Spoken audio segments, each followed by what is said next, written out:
North-South Connection listeners, welcome to the NoSo Countdown, the War Game Countdown. We have them ranked, and we're going to go through them from worst to first.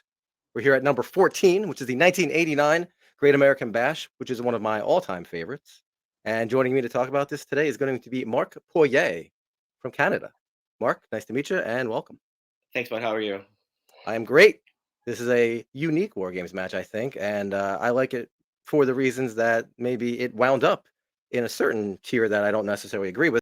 How about I just go through the ratings here real quick? Go for it. Cage Match gave it a 7.4, Meltzer 4 out of 5, Chad 4 out of 5, and JT and Chad 13 out of 13 of the WCW NWA. God, those NWO ones are terrible. The NWA War Games matches. That one seems a little low to me, but I don't know. What do you think about those ratings? Maybe I'm on the other side of the fence with you. I think it's kind of a little bit the Meltzer ratings and the Chad ratings might be a little bit higher, and maybe kind of where it should be on Chad and JT's tier. I didn't think it was the greatest of war games. I think it was kind of just a average, middle of the road one. So that's kind of where my thoughts lie on that one for now. Well, that's good. We have conflict, and Yes, conflict is what makes wrestling great. So, what conflicts led to this War Games match? As I do an amazing segue. that was beautiful. So basically, this war games had about two definitely, and maybe a third feud shoehorned into it uh, to bring in everybody in for this war games match. You had the Smoke SWAT team feuding with the Legion of Doom, the Road Warriors.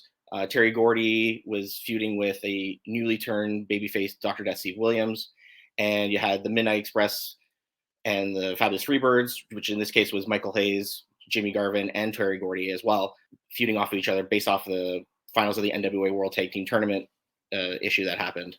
So it kind of had a lot going on. Usually it's just one big feud that is, we'll settle it in the war games, but this is kind of an amalgamation of feuds brought into one for this match. So it's interesting with the teams. I think I don't know if you found it like interesting because like seeing the Road Warriors on the same team as the Midnight Express is jarring, right? Like that to Absolutely. me was right. That's wild, right? And I am a he leaves. I find it a little more obvious that he's not perfect, but he fits that Buddy Roberts role perfectly because he's like a Michael Hayes, just a little more stoochier, you know. So Right. I like that version. I love Simone SWAT team always. I love anything. So this is and to see Dr. Death and Terry Gordy 1 year kind of before Miracle Violence Connection started Yep. in Japan, which is one of the greatest tag teams of all time.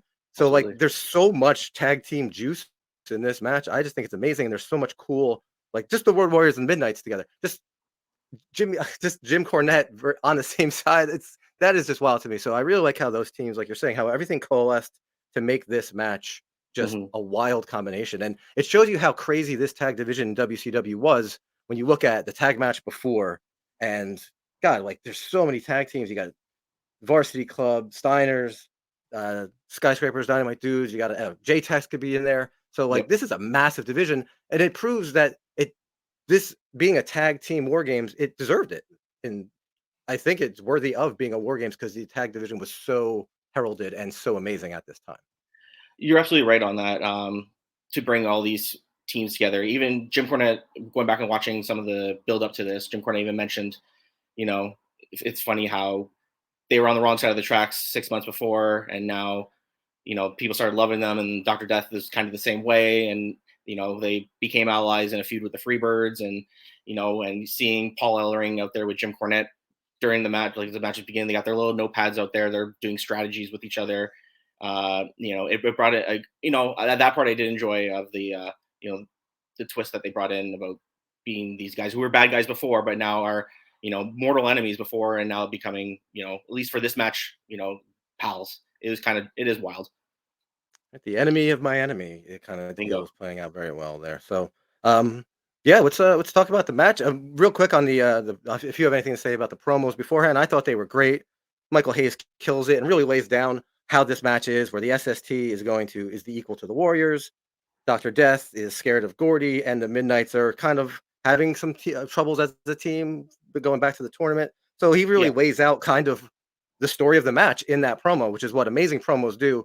And amazing promos often do feature wild men attacking each other, even though they're a tag team in the foreground, while some badass dudes talk shit in the background. I love that Absolutely. opening promo. I thought it was fucking amazing. Yeah, absolutely. So you're saying sort of the build up to the match. I think the biggest thing after the War Games match was officially announced between the two teams was they had a steel cage match that was scheduled for the Power Hour about 9 days before, with the Samoans against the Road Warriors, as that was the biggest heated feud of this, brought together. And Paulie came out just before the match saying that the Samoans were not there, and Michael Hayes had agreed that uh, the Freebirds would take the match. So they do the match. Michael Hayes is out there, and then all of a sudden, magically, here comes the Samoan SWAT team out of the crowd. They take they hold Tommy Young, the referee. Michael Hayes takes the key. They all five of them get in the cage. They handcuff Animal. They beat the tar out of Hawk. I think Hawk blades, but I think they don't show it, probably because of the times and Turner Broadcasting not wanting blood on their TV. But they do the big beatdown, and then Animal cuts a big fiery promo afterwards about getting revenge, and that was kind of laying the groundwork down for till we get to the match in July at Baltimore at the Bash. Right, and I think they kicked the shit out of Ellering pretty badly too. In They that, do before that. They do because Paul's not with him in the. Yeah, they say they put him in the hospital because he's not at ringside during the cage match. The Marietta Massacre, as it's then called on TV by Jim Ross and others, leading into the Baltimore War Games. and the story of this match set up in the promo by the babyfaces is Hawk and Animal kind of are the main focus of the match, right? To get revenge for what they did. They have a team of guys that they recruited that aren't necessarily their friends, but they're going to mow through this team. They got their ass kicked, which they do mention. They say we got our ass kicked, so now it's our turn. And Hawk has a great line to end the promo where he says, "And after we're done kicking these five guys' asses, we're coming for their family." And that's just a fucking great line to end the promo right there. So, you want to talk about the match? Yes, let's go for it. All right, man. I believe it's Bobby Eaton and Jimmy Garvin start off the 5 minute period. You know, probably good choices there. And then, we have, I don't know, for me, it didn't feel like it picked up until Animal got in there. And like, I don't know, the crowd didn't seem like they were kind of, you hear the sounds and it didn't seem they were up to it. But then Animal got in there and he did like, they're veteran. He's a veteran and we're veterans of the War Games. And, he did the big spot for him was doing that slingshot shoulder block from one ring to the other. I thought it was super cool. Amazing. For a guy that size, is pretty impressive. And even in 1989, I thought it was pretty awesome. I did like, them going back and showing Paulie and Michael Hayes as the strategist for their team, and they had their little notebook too, and they were drawing up plays and stuff like that. But I don't know, it felt like maybe there was no blood in the match, maybe that hindered it for me, but it seemed kind of slow. But like when the Road Warriors were in there, I felt like they knew what to do and they knew how to get the crowd going and they knew when to do it and how to do it, and they were explosive. And Well, I don't know, what are your thoughts on that? yeah, we'll talk up until Animal because that's really when there is a cosmic shift in the match. Yeah. Like you said, I did like the starting of beautiful Bobby and gorgeous Jimmy. Like that's a good combination of dudes, and they Mhm. pretty much are married to each other the whole match, which I thought was really cool. We have to comment on the intros because the Freebirds SWAT team intro was amazing. The way it was shot and the way it was set up with the Bad Street music and Hayes Yeah. and Jimmy are in the front and they're strutting and Jimmy's strutting a little less cool than Hayes. And when Hayes makes the fucking motion, that's when they just walk down to the ring. You cannot convince me that Jericho has not used this entrance as a way when he does a big 5-man match with his crews Absolutely. because Hayes and Garvin are dressed together and the music is perfect. And I love that. Thank God Michael Hayes wrote that amazing song because it gets to be used on the network, which is awesome. One of my Yep. favorite songs. So I love that intro. Even the Warriors intro is really cool. They come out with Iron Man On and they're on the back of motorcycles, the yeah. bike. They're not sitting bitch. They're standing in the back. I think they were probably very adamant about that being a thing. So I really like that. And like you're saying, the Garvin Eaton, yeah, it's a very standard War Games, like you're saying, up until the point where heel, face, Gordy comes in, they're beaten up, beaten. Dr. Death Mhm. comes in and has his evens it out. His moment. Then Samu gets advantage. It's what a War Games is if you're gonna go a For textbook sure. until Animal. And the crowd is dying for Animal to get in there. And when Animal does get in there, it does kick up a lot. I mean, Dr. Death has his press slams, his 8 press slams against That the was top of cool, the yeah, cage definitely. I love on that was his Terry best spot. Gordon. Yeah, I mean, that's an all-time War Games moment, if you ask me, right Yeah. there, because that's insane to do that. The Miracle Violence Connection, having a battle in this cage is great. when Animal comes out and he does the jumping over the two ropes, that's something I've never seen a guy do at that point, especially a 300-pound maniac. So I think that's another moment in this match that really sets it apart when you want to talk big moments. But yeah, it's just a standard beatdown, babyface comes in and stuff like that kind of match until Animal comes in, and the crowd is ravenous for Animal to come in. Yeah. And when he does, it definitely kicks up. But then it really does play into once Fatu is in, it does even out. Then it kicks up again towards the end when Hayes is kind of like talking to Heyman outside, and he's like, "Yeah, do I really have to go into this And he's match?" And you have to go in. He's like, yeah. He's like, damn. And then yeah, yeah, great and camera then work yeah, there to yeah, catch that little moment. I love that the way they did that, showing that Hayes, he is Michael Hayes. He's a tough guy. But once he gets into the ring, he goes on a tear. He throws DDTs to four yep, dudes in a row. Like a Road Warrior, a Doctor Death, and the Midnight Express all eat DDTs from Hayes. He struts into the empty ring and just taunts Hawk right in his that face. part I I thought that love. was Yeah, amazing moment. And Hawk has been an amazing guy on the outside this whole match. He was the guy that got the whole crowd amped up for when Animal actually entered the ring. yep, And then him on the outside losing his mind before he entered the ring really were what made this crowd go ape shit. And Hawk coming in essentially with the hot tag clearinghouse, mirroring Animal's leap over the ropes. He went from the yeah. other one, he He went did from it the right to too. the left. Yep. So that's really cool the way they mirrored each other. So did you think it picked up? I mean, did you like the second half more than you I liked did the like the first second half? half. I just when the Road Warriors came in, I think they knew what to do and how to do it and how to get the crowd involved. I think maybe other guys were just not experienced in the war games environment and how to do it. They did with Flair and on the Horsemen and all that, the Hawk and Animal, so they know what to do and how to do it. And they really, like you said, amped up the crowd and doing those big spots. I mean, for guys that size, to the agility to jump over from one ring into the other and to do those moves. And I mean, especially like 1989, you definitely weren't getting that very much kind of from that size of a guy. So it really picked up the match. And for me, it picked up the intensity and enjoyment for my liking for the match as well. In the second half of that match, Bobby Heaton throws a headbutt in the front, like an inch, 6 inches away from the camera. That's one of the most vicious looking headbutts I've ever seen. And that close to the camera for him to do it so perfectly shows why not only was he my favorite wrestler as a kid, he's considered one of the best workers ever. Absolutely. Did you like the finish? I thought it was really cool the way they did set it up. JR, by the way, is amazing in this match, I was really just about to say establishing. Jim Ross selling it about the neck, and they're trying to Hmm. break the man's neck. That the ending spot with JR really, hammered home the finish that they were going for, and he did nail that, and it was fantastic. And he even lays a little nugget in the beginning of the match where he says how you want to find one guy and isolate him and punish him, then make him submit. Like I was saying, we got to find the one guy. And it was, Mhm. I mean, Garvin was the first guy in there. So it really did it really was cohesive the way that all played out.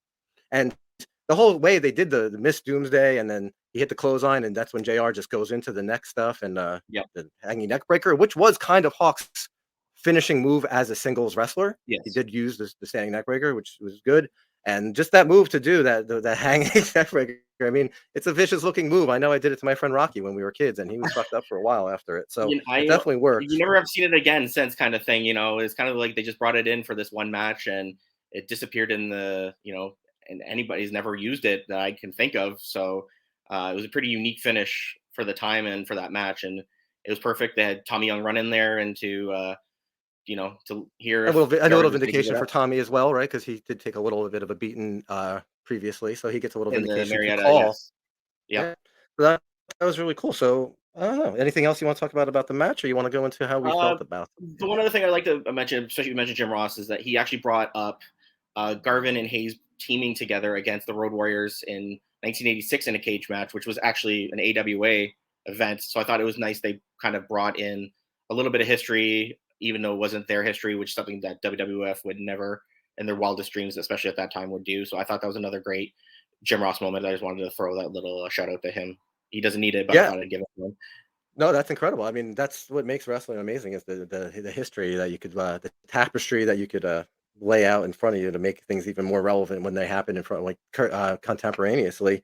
Um, Road Warriors was the Road Warriors AW tape Road Warriors AWA tape was the first VHS tape I ever owned. So I don't know if that match was on there. I don't remember. I was a young boy, but yes, they were awesome. So living up to the build, living up to the hype. I mean, I don't know if it lived up to the hype for you, but I feel like the storylines that they really were telling this match does bring it.